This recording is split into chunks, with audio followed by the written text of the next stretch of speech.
Hi, I'm Thuli Magubane and welcome to today's episode of The Success Rate. We talk about people's journey to success. We always hear about people when they've made it, but never about the challenges and the disappointments and the rejection that they faced along the way. And our show is just here to actually get to the behind story of how people achieved their success.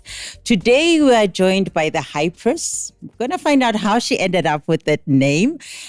She is a PR guru. She was one of the first PR people I knew in the industry. And she's been in the PR industry, I would probably say 25 years or longer. Well, you're exposing my age there. No, I'm giving cred. This is cred. And she's worked with over 200 clients. So we're going to find out how she balances everything. Melanie, it's been a pleasure knowing you over these years, and I'm so looking forward to having our conversation today. Welcome. Thanks for having me.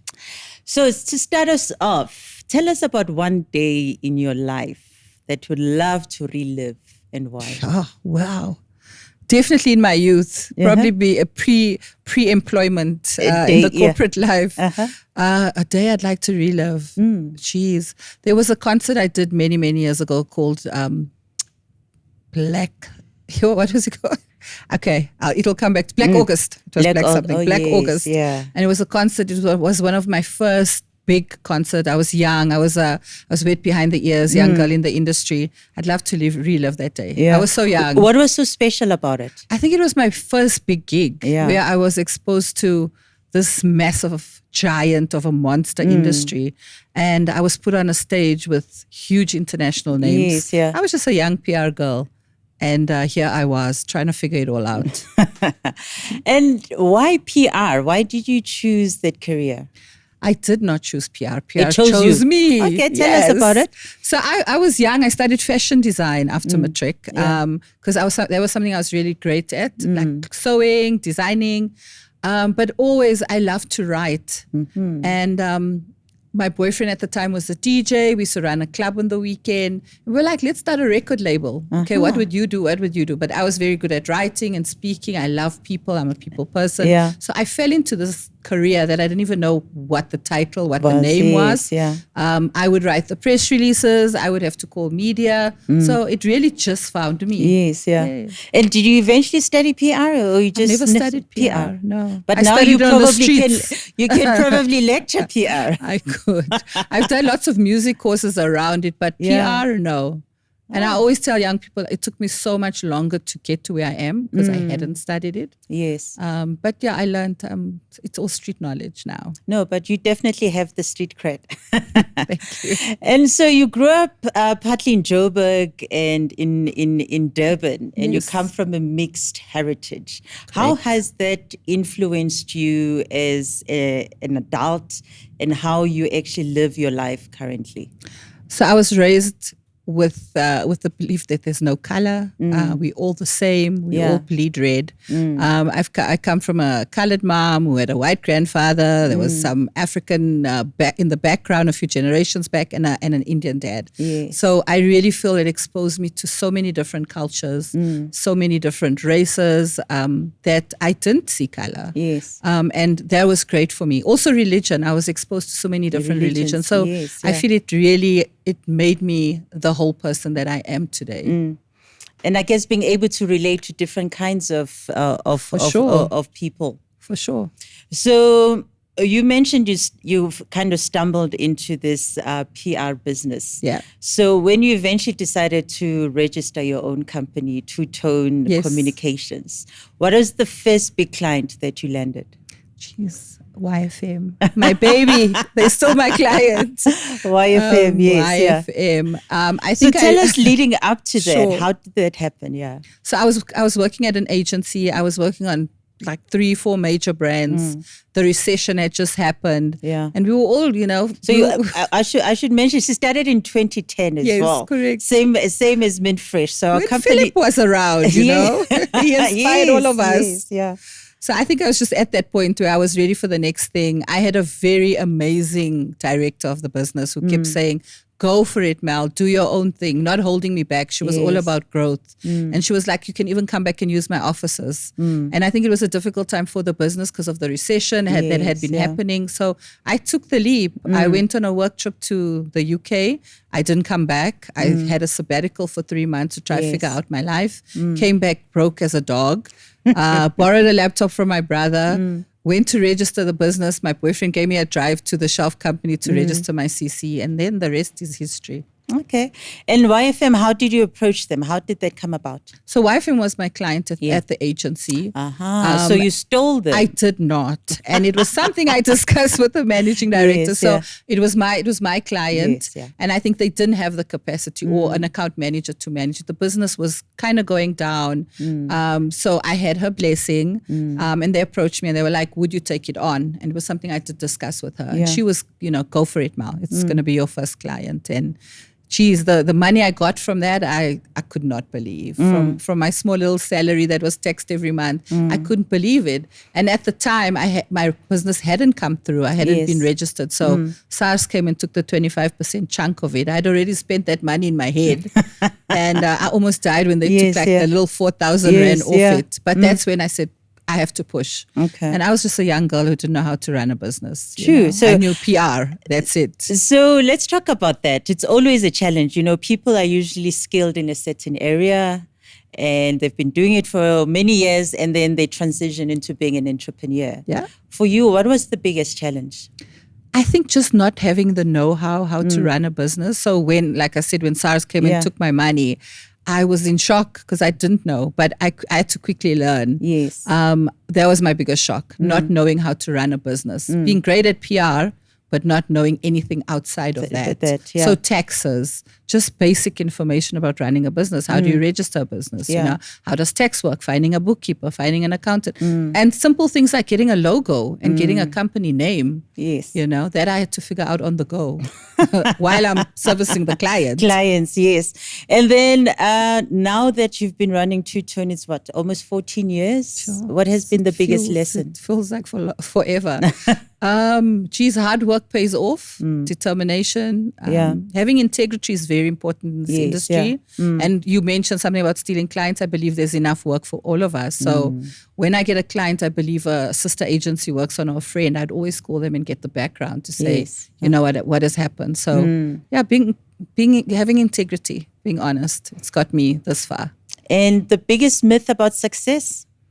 Biggest myth about PR, firstly, is that it's fun and you hang out with celebrities. It's glamorous. I was hanging out with Kendrick Lamar last year at the Hey Neighbor concert. No, I wasn't. I didn't even meet the guy. But myth about success, I think people find their happiness in their success in different things. For me, when I was young, I thought it would be money. I think as you get older, you realize it's more about your purpose. For me, it's finding what success means to you and what's important. And what does it mean to you? So, like I said, money was important to me. And I think as you get older, you realize, and there's different stages of success. So it could be having 1,000 likes on Instagram that you can view as success. And there was a time when social media was a very big part of my life and I would count that. But there's different facets of success. So it's about, achieving your goals, achieving your purpose. So for me, my family is my success. Yeah. So I was gonna say your definition has changed. It's definitely changed. And so now it's family. What else? Money is a big part of it. Still big part of my it, business is very important, but family is a big chunk of my success. Yeah. And just, being an individual and succeeding in the goals I set for myself. I've not arrived, but every day is a different challenge. And my success is I wait every day differently.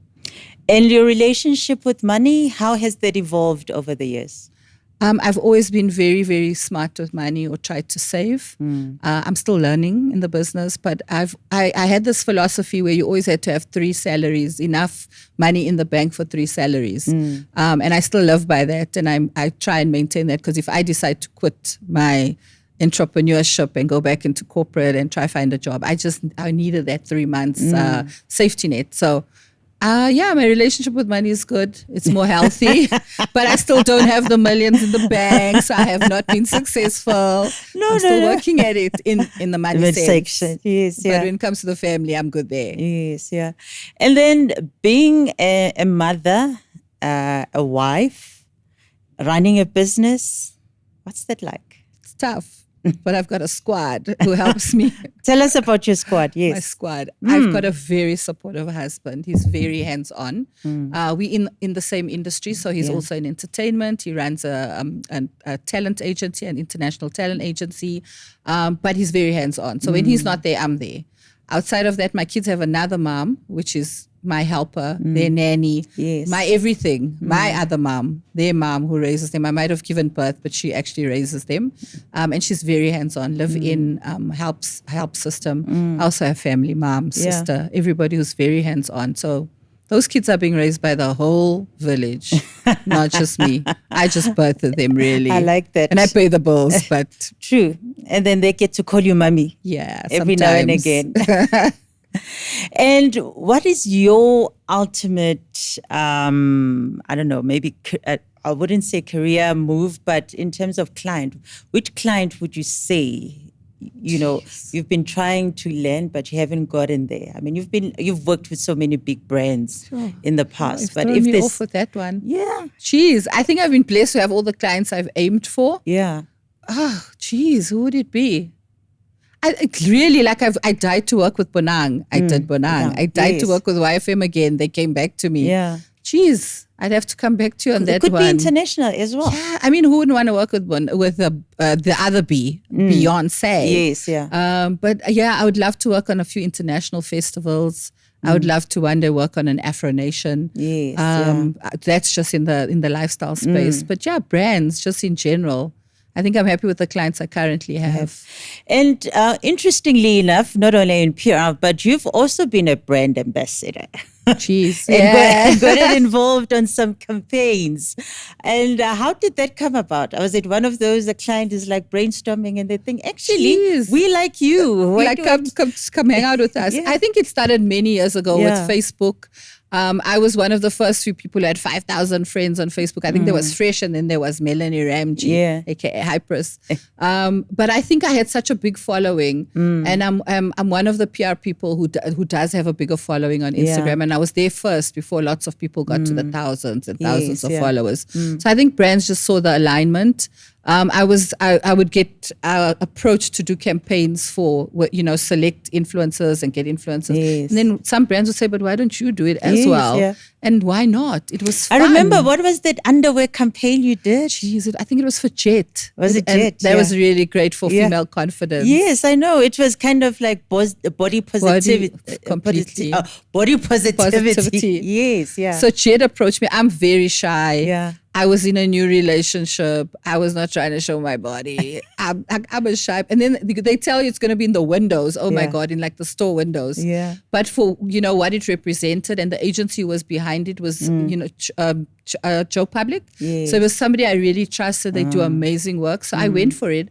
And what I realized is that I also had my own body negativities. Because I saw like the one of the skinniest girls on set, and she didn't feel great about herself. And I said, but you're like a size 32. What's the problem? So as much as I hope I inspired young ladies or females with, body issues, I was inspired and I was educated to say, we all feel this. And people, I mean, because this was back in the day. I mean, I think now you really wouldn't raise an eyebrow for sure. But then it was something that was. It was a real thing back then. It wasn't. I don't think we were forthcoming about our issues, and people didn't share. And and one thing about this generation, they share. Hi, I'm Thuli Magubane, the host of the Success Rate podcast, where we talk about people's journeys to success. If you love what you've been hearing, make sure that you subscribe, hit the notification button, and don't forget to share. We're trying to grow the family. Let's make this circle bigger. A lot. Yeah. Maybe too much sometimes, but it's done so much good for confidence. And talking about, in terms of that, how do you deal with, just your mental wellness talking about depression. We all have our off days. There's lots of demand. There's lots of pressure. How do you stay sane and, and balance? So or am I assuming you're sane? No, I don't know if I am. I believe we're all on the spectrum with just different levels. I really always have therapeuted myself, self-counseled. I've never believed in a therapist. In the last few years, I've had a lot of loss. COVID, suicide, lots of friends in the industry. And I think because I'm so exposed to the industry, I do have a larger pool of people who've passed than the average Joe. Like I've lost so many people versus my mom would have lost just because I'm exposed to so many people. But I've never thought of therapy or considered it. And recently, when I had one of my clients and friends was a brother to me, committed suicide. I didn't do counseling. My husband did counseling. His wife did counseling. I was one of the only people who didn't. I think I'm starting to be open to it because life changes and marriage changes, the dynamic of marriage or family. So I'm starting to be open to it. I'm starting to lean towards it. Currently, I just counsel myself, and I'm one of those women who just you pick up yourself and you carry on. I think last year was a very introspective year for me, and so I am more open to it. And then dealing with rejection as a business person, you have to pitch, write proposals. I was just talking about that earlier on. I think I've been really blessed that clients come to me without having to pitch. I find it difficult, the pitching process. When last did you pitch then? I was called recently to pitch for a massive project. I did the briefing, and it was something I wanted to do, but I felt like I would be one of three because it was someone I didn't know, so they didn't really have the background. And I asked them, not to divulge who the other agencies were, but I said, listen, do you know Mang from this agency? And the lady didn't. She was like, who? And I thought, if that person isn't pitching, then who's pitching? Then who is pitching? So I declined. But the last one I did was for the Summer Awards. Very disappointing. Didn't get it. I think that I felt a little bit burnt. And so I'm a little bit more wary. And how do you get yourself up? Because we have to deal with rejection. Besides my kids waking me up at 5 a.m. every day. Well, is it a trick? Yeah. I've shared this before. I say I give myself a day. Yeah. A war is me day. So I would cry if I need to. I'll eat ice cream, do whatever. Yeah. And then the next day we forget about it again. We continue. Yeah. I think I really love money. So that's what keeps me going. My kids really like nice things. Yeah. So they motivate me. So is it retail therapy? I can't do that, hey? I think of the school fees that need to be paid. I want to try it out one day. Like when I get a client that was random and there's just a random amount of money in the bank I didn't expect. Yeah. But no, I think my kids keep me grounded and sane. And I think my husband is the one who keeps me really grounded. He's one of the most humble people I've ever met in my life. So if I step out of line, or if I'm really having a bad day, he's the one that's gonna bring me back and remind me why I'm doing this. And what brings you joy? Besides those kids of mine. Okay, outside of your kids and husband.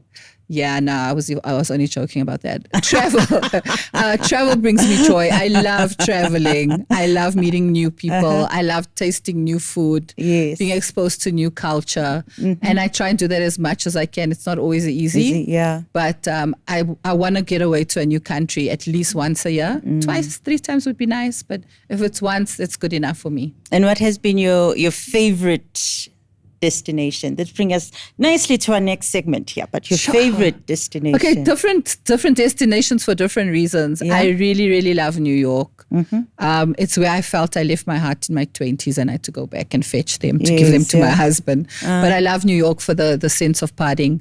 Locally, there's a place in Kenya called Denai. I really, really love it. I went there on my baby moon. Really enjoyed it. I also really love Seychelles. I love islands. I was about to say, water places. You're a beach island girl. I love water. Water brings me lots of peace and joy. Okay. And calmness. All right. So we've got a segment called the Fire Five. So quick questions Don't think too hard about this. Okay. Okay. So whatever comes to mind first. Okay. So would it be Paris or Milan? I did Paris before. Didn't like it. Never been to Milan. So we'd go with Milan. All right. Okay. Have you ever broken a bone? No, thankfully not. Really? No. You've never been on crutches? Definitely No not. POP? I'm so safe. I'm so safe. X-rays done? X-ray just for medical reasons. Wow. But yeah, no bones broken. Yeah, Thank I was God. a bit of a tomboy growing up, I climbing think I trees. was, but I and was lucky. fell off a tree. Sorry, the wrist. Broke my wrist. Can you fall asleep on a plane? Oh hell yeah! I think I'm so used to traveling that I've learned to do it very easily. Sleeping pill is my friend. Sorry. What's your favorite meal to make? Favorite meal to make? Well, I love chicken. So pasta and chicken. I love pasta and I love chicken. Okay. And we've already mentioned a bit of Milan, but besides Milan, what would be your dream vacation? My next on my bucket list is Sri Lanka, just because I've heard such great stuff about it, and I keep canceling. So I'm hoping there's a beach. So yes, there is a I'm beach, hoping that's and there's the next one. Are you a tea person? I'm a tea person, definitely. Tea or coffee? Tea. Oh, okay. Are you one of those who has a huge drawer filled with teas of different flavors? That's me. I love tea. I'm also not much of a coffee So the husband person. has a coffee Machine, yeah. a machine and a whole shelf, and then I have the tea shelf. Yes, yeah. And then what has been the biggest disappointment in your career? I think the realization or the disparity between budgets for men and for women, also for bigger agencies versus a smaller agency, which they undermine. Yes, we normally do more work than the bigger agency, but we always they expect us to get paid less or offer us less. Yeah. So it's been a big disappointment. So if you had to change that, because it's a downside of the industry, how would you bring about some parity? Yeah, I quote you if you're not happy, whether I'm big, small, male, female, my rate is my rate. I mean, you've built enough credibility to say take it. Yeah, and I leave it. Correct. And I think I'm in a position where I can choose the clients I want to work with. I'm in that lucky position. Yeah. And with your kids, your Musa and Maya, yes, the M&M, the M&Ms. So, I mean, what values are you instilling in them to make sure that they live their own successful lives one day when they're adults? Sure, I do really instill hard work. I want to instill the ethics of hard work. So I don't even have to teach them that. They see that every day living with me and being with me. Yeah. And even getting up this morning, my she's 6. She's like, Mom, it's a Saturday. Where are you going? Yes. Why are you dressed fancy? Because I said it's a meeting. So I said, am I dressed fancy? And she's like, yeah, normally you'll just be like in your Crocs. Yes. So I want to teach them, worth ethic from the very get-go, but also that money is not the most important thing. So I really try find balance in my kids. So every day when they get home at 2:30, we have to sit and do homework at some point. Yes. Yeah. If I can't at 2:30, it's definitely going to be somewhere during the day. So a bit of balance. I really want them to realize, money is not everything, and teaching them about purpose in life and fulfilling your purpose. Yeah. And your favorite thing to do on your own? On my own, travel. I love that. Travel. You do solo travel? I do. I normally meet up with girls somewhere or a friend. I love to go on a trip where I'll see people there. Yeah. But it's the getting Have you ever there. done a solo trip?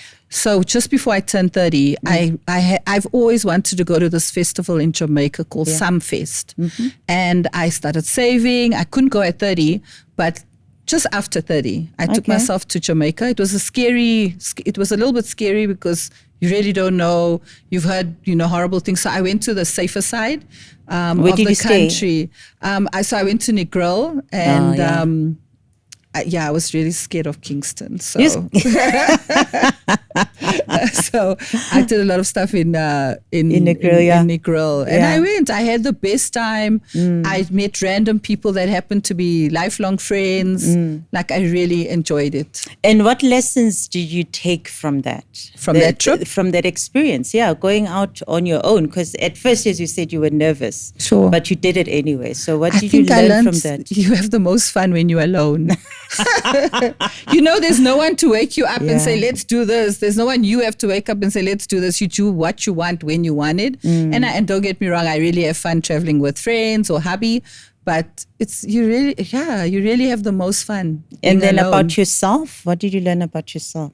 Jeez, what did I learn? On that trip? It was 200 years ago, so I might have changed since then.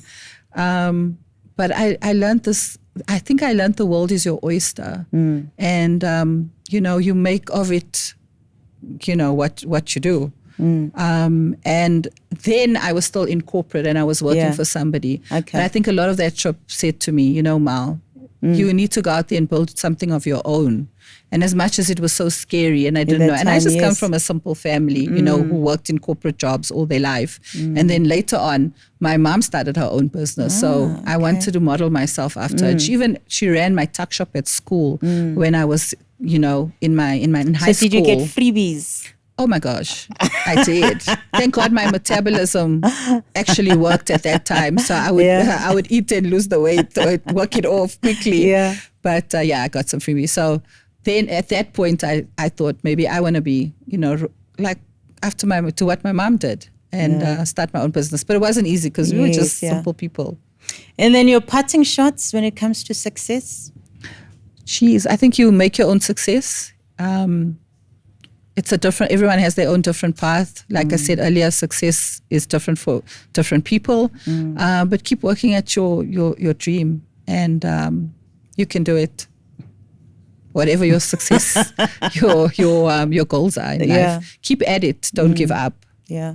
And dream big. And then lastly, people wanting to get into the same industry as you. I always say be realistic about being in the PR space. It's not all glamorous, like we said earlier. Yeah. It's really not that glamorous. There's a lot of hard work that goes into it. It can be glamorous, but there's a lot of hard work, like in any industry. So also study it. Yeah. Yeah. I always reiterate this to students and in talks that I do. Go and study it. It will help you. It will empower you to get to where you need to be sooner. You can go the route I did, but it will take you an extra 10 years. Go and study for 2-3 years and get the knowledge that you need to get. It's always a good foundation, but what I've found is that studying is not always. It's not the only thing. It's not the only thing. Because sometimes what people teach you and what's out there is very different. It's nice to have the foundation, like you said. Yeah. So even, just one course in it, just to learn the basics. I mean, now there's ChatGPT that can write your press release. So, Can you pick up if it's been written by a bot or a person? You can. Okay, maybe to the trained eye. Yeah. No, as a publicist, you can see. And I think clients who know your writing will pick it up that, it's completely changed the tone. Yeah. But it's, it works for some brands. It does work. So I might be out of a job soon. If that happens, what else would you do? If I write. So I have a blog and I love that. Doesn't generate as much income that, my PR business does. Yeah. But it's nice. The influencer business has been good to me.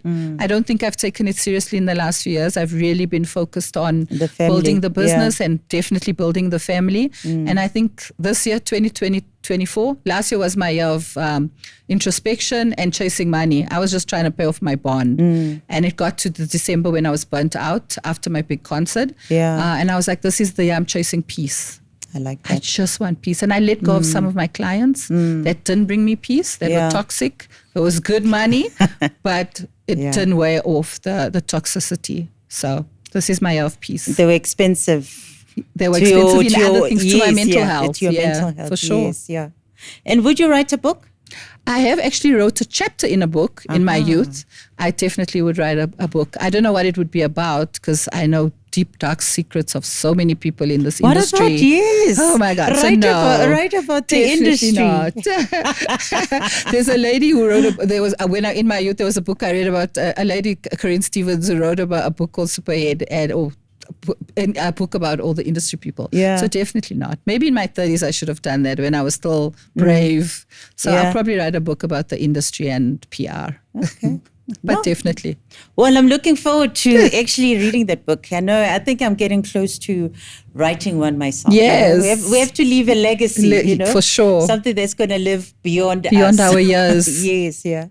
Melanie, Thanks for having me. Yeah, it's been a pleasure having you and getting to know a little bit more about you and your journey to success. And it's been interesting. Thank you for having me. And if you enjoyed our conversation with Melanie, make sure that you subscribe, hit the notification button so you know when new videos are loaded. And of course, comment, let us know what you thought about today's episode, and share it with your friends and family so that we can make the Success Rate family even bigger.